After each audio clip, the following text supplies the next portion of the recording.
Isso está para acontecer. O maior evento do planeta Terra, que será aí o soar da trombeta e a ira de Deus, o dia do Senhor, que vem sobre todos os habitantes da terra. Como diz o profeta Ezequiel, né?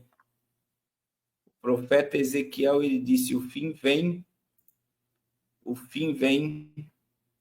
sobre todos os moradores da terra. O fim vem sobre todos os moradores da terra. Glória a Jesus. Glória a Jesus. Irmãos, eu gostaria de saber como é que está o clima aí na sua cidade. Está chovendo? Porque parece São Paulo, Rio de Janeiro, Minas Gerais, Goiânia. Teve chuvas torrenciais esses dias, né? Não foi uma chuva qualquer. Não foi uma chuva qualquer que deu aí nessas regiões esses dias. Salvador está 30 graus.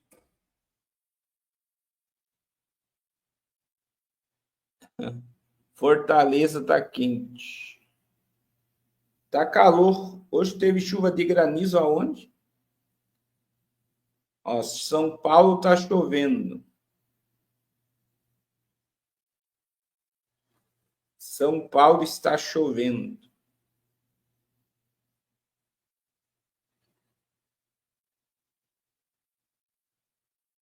Irmã Kelly Félix está dizendo que está chovendo. Diga a cidade. Rio de Janeiro está sol.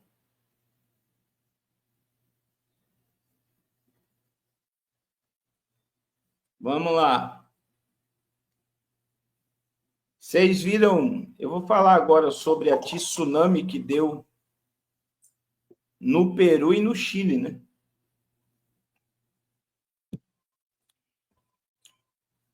Maranhão está chovendo. Foi uma onda gigantesca, né? Uma onda gigantesca.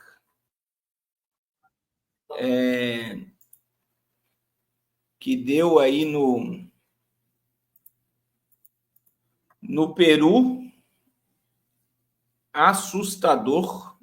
Foi assustador mesmo. Eu não sei se vocês viram. Olha isso.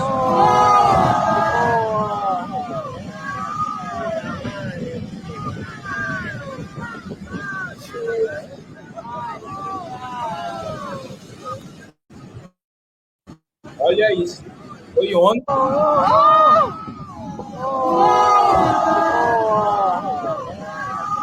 Foi ontem.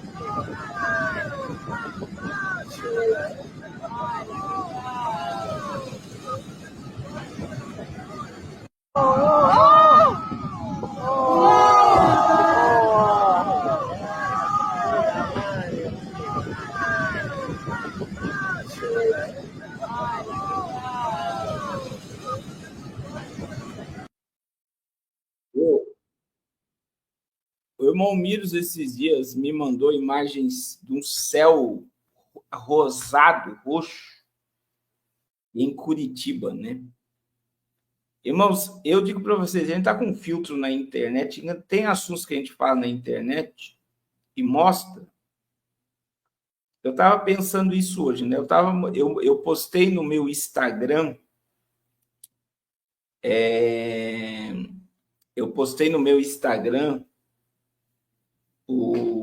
sobre os robôs, né?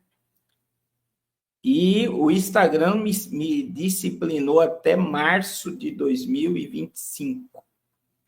Limitou meu alcance até março de 2025. Quer dizer, hoje, se você fala mal da inteligência artificial e de um futuro sombrio dominado pela máquina, a própria IA está te derrubando.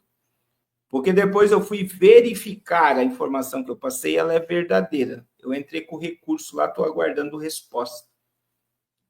Quer dizer, você propaga uma verdade que, se a IA vê que você está falando mal dela, ela está te derrubando.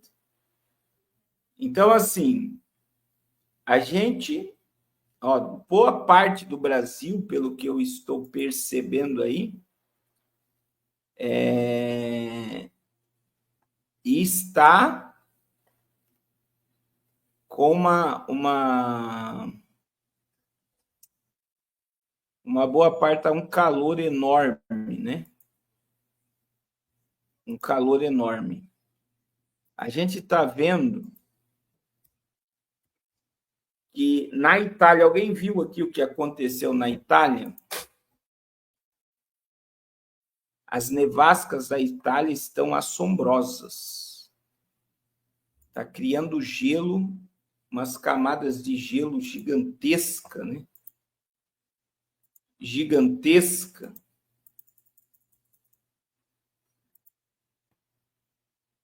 E todo inverno agora está acontecendo coisas estranhas.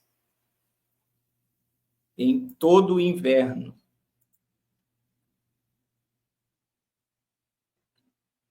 Então, assim,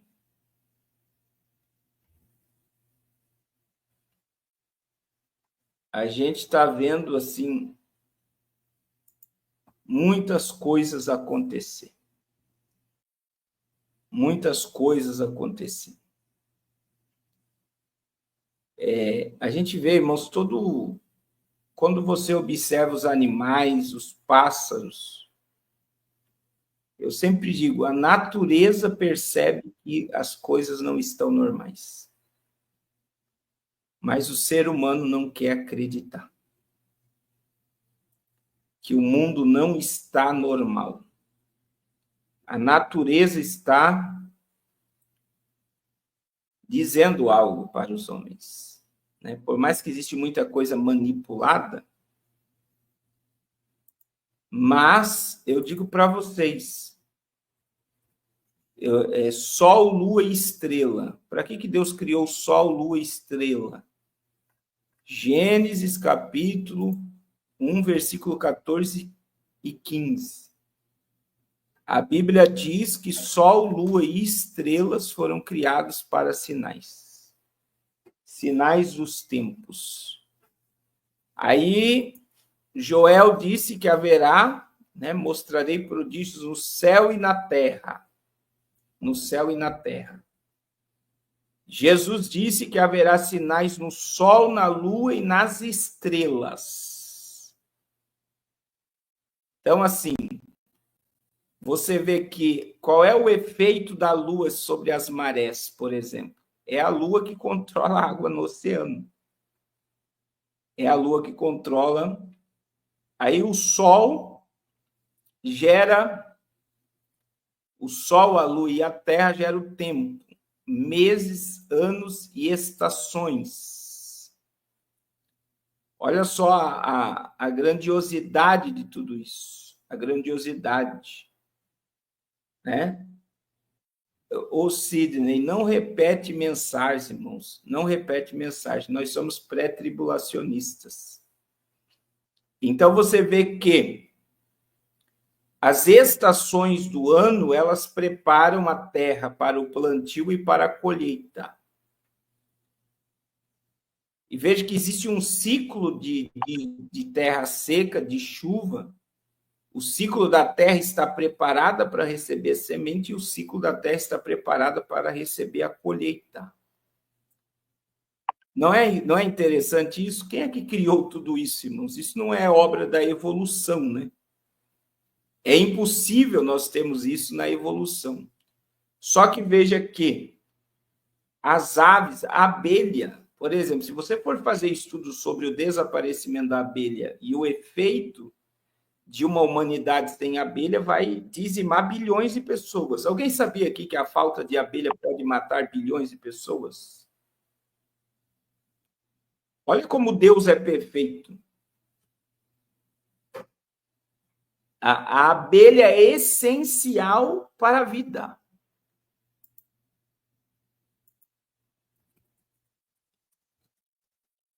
O que eu quero que você entenda? Deus criou um ciclo perfeito.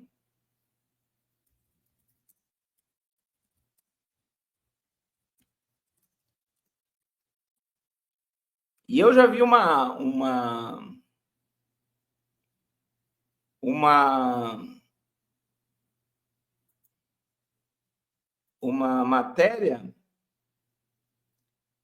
matéria muito interessante. Eu vou falar sobre a abelha aqui.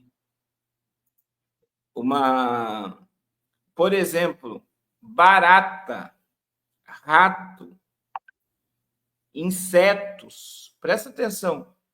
Eles são essenciais para a vida. Se nós não tivéssemos pernilongo, pulga, todos têm uma função no ciclo da vida. Elas não existem por acaso. Então, veja que se não tivéssemos os insetos, as baratas, os ratos, 2 bilhões de pessoas morreriam. 2 bilhões de pessoas. 2 bilhões. Olha só, a irmã Ana Dilce está dizendo algo que aconteceu aqui no Espírito Santo comigo andando na rua. O sol está tão quente, irmãos, que você não consegue enxergar. Eu só tinha visto isso nos Estados Unidos. Um sol tão claro que ele te cega. Eu não sei se isso está aí. Olha só, a irmã Gilda está dizendo que não imaginava isso. Tudo que existe tem um propósito. Tudo que existe tem um propósito.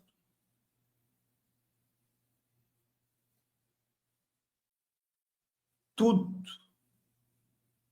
Tudo que existe tem um propósito. Eu não entendi hoje sobre que tipo de conferência. Então, olha só, irmãos. Olha só essa matéria sobre a questão. Por que o desaparecimento das abelhas seria uma catástrofe e o que você pode fazer para evitar isso? O que há em comum entre um pepino e uma abobrinha e uma manga?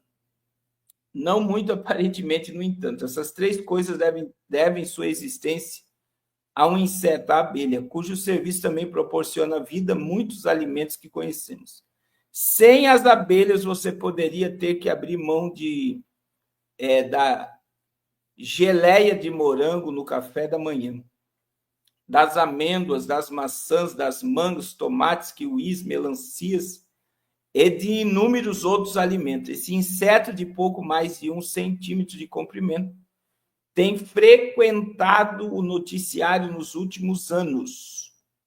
Em primeiro lugar, pelo declínio alarmante da sua população, especialmente nos Estados Unidos e na Europa, mas também por uma série de estudos que detalham a serviços que prestam ao ecossistema, incluindo sua capacidade de aumentar em cerca de 25% o rendimento das colheitas e, consequentemente, dos alimentos que comemos. Mas qual é a função das abelhas na natureza, além de produzir mal? Porque sua extinção hipotética seria uma catástrofe planetária? As abelhas polinizam a maior parte das plantas que existe. O professor Carlos, da Universidade Las Américas, no México, todas as plantas que têm flor precisam ser polinizadas para produzir sementes e sobreviver. E cerca de 2/3 da dieta dos seres humanos vem das plantas polinizadas. É por meio da polinização que os grãos de pólen são transferidos da parte masculina para a feminina da planta, ou de uma planta para outra da mesma espécie, resultando nas sementes que dão origem às frutas e legumes que comemos. Ou seja, com a exceção de alimentos básicos como trigo, arroz, milho, que são polinizados pelo evento, todos os alimentos ricos em nutrientes dependem das abelhas. E por que as abelhas preocupam, irmãos? Porque elas estão desaparecendo.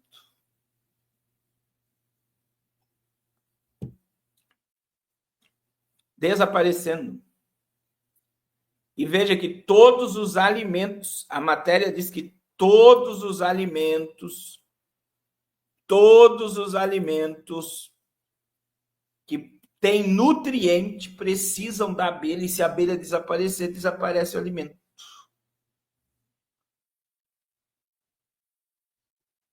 Então, o que isso significa? O que isso significa? Hoje vocês estão cheios de perguntas aí no chat, né? O que isso significa, irmãos? A natureza, ela existe um ciclo. Agora, o que é que destrói toda a natureza? O que é que destrói? Eu vou dizer assim, a gente diz que é os homens, mas é todo este cenário de HAARP, de antenas 5G. Meu irmão, se você estudar sobre o perigo que é morar perto de uma antena 5G, você não chegava nem perto pelo nível de radioatividade que é espalhado no ar. Então, eles estão criando mecanismo de destruir a população. Olha só que coisa. Existe mecanismo de destruição dos ecossistemas por aquilo que está sendo jogado no ar, o que está sendo criado. Irmãos, eu estou tentando resolver o negócio da minha imagem aqui, que eu não estou entendendo por que está tão embaçado. E não é a câmera.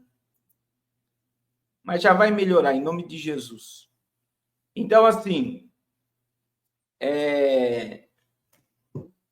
a gente está vivendo,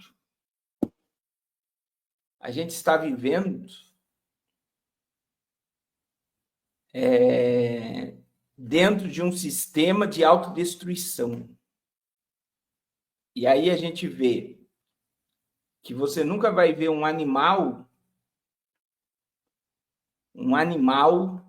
se autodestruindo, se não for o ciclo da sua natureza. Mas o homem se autodestrói, né? O homem se autodestrói.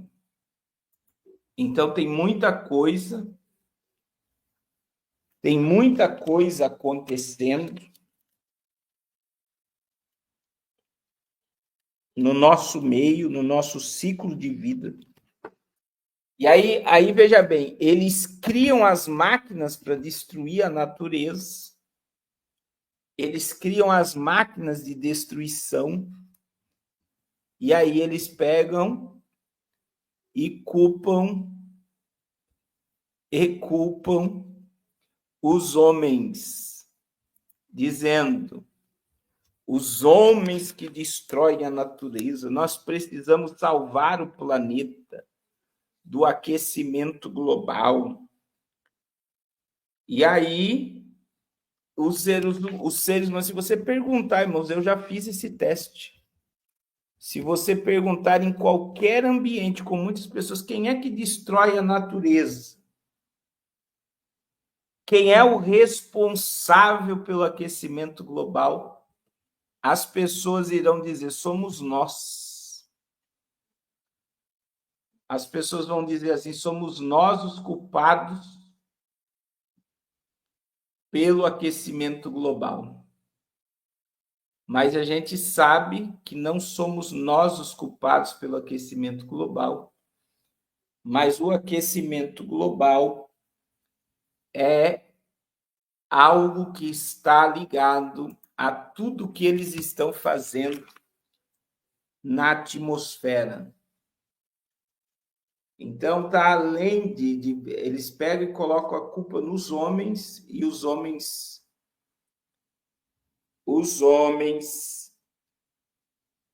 acreditam que são o culpado, e é os próprios homens que vão dar autorização ao sistema,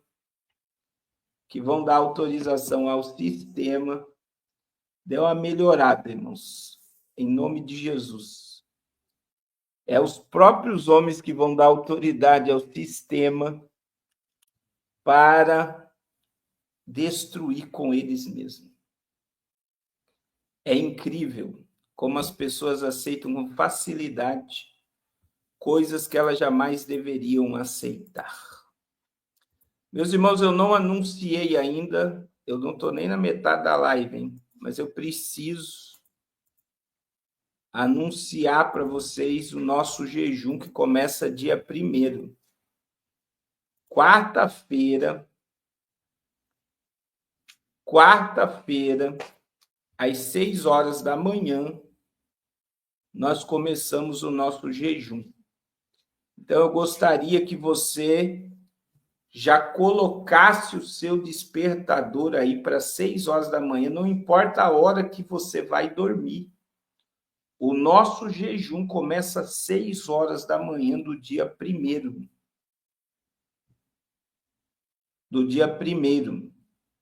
Então, eu gostaria muito, muito mesmo, que você agendasse. A gente já está colocando aí nas redes sociais o anúncio do jejum. Terça-feira nós iremos anunciar novamente, disparar em todos os WhatsApp. Mas amanhã eu não vou conseguir fazer live. Talvez terça-feira, no final da tarde, eu faça uma live. Mas eu gostaria que todos, né, aproveitando a nossa audiência, todos aí já se preparassem. Vai ser do dia 1º ao dia 21, 6 horas da manhã. E o tema do nosso jejum, dia 1º, irmãos. O tema do nosso jejum vai ser conduzidos pelo Espírito Santo. 2025 conduzidos pelo Espírito Santo. E é o que nós estamos precisando, irmão, ser conduzido pelo Espírito Santo. Eu digo para você, meu irmão, é algo tão simples, mas tão espiritual que poucas pessoas conseguem. Jejuar. Poucas pessoas conseguem descer na presença de Deus.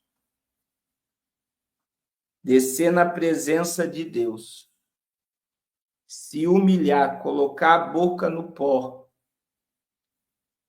e entrar, meus irmãos, o ano na presença do Senhor,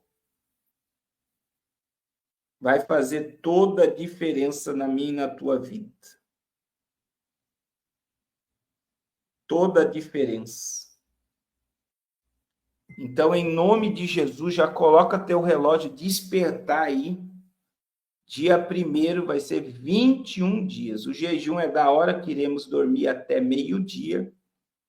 E pela manhã, nós entramos ao vivo às 6 horas. Então, o jejum é da hora que você for dormir até meio-dia. Aí é você que sabe se você vai fazer absoluto ou parcial bebendo água. Isso é algo particular seu. Mas, por exemplo, eu, pastor Carlos, a missionária Raquel, fazemos jejum.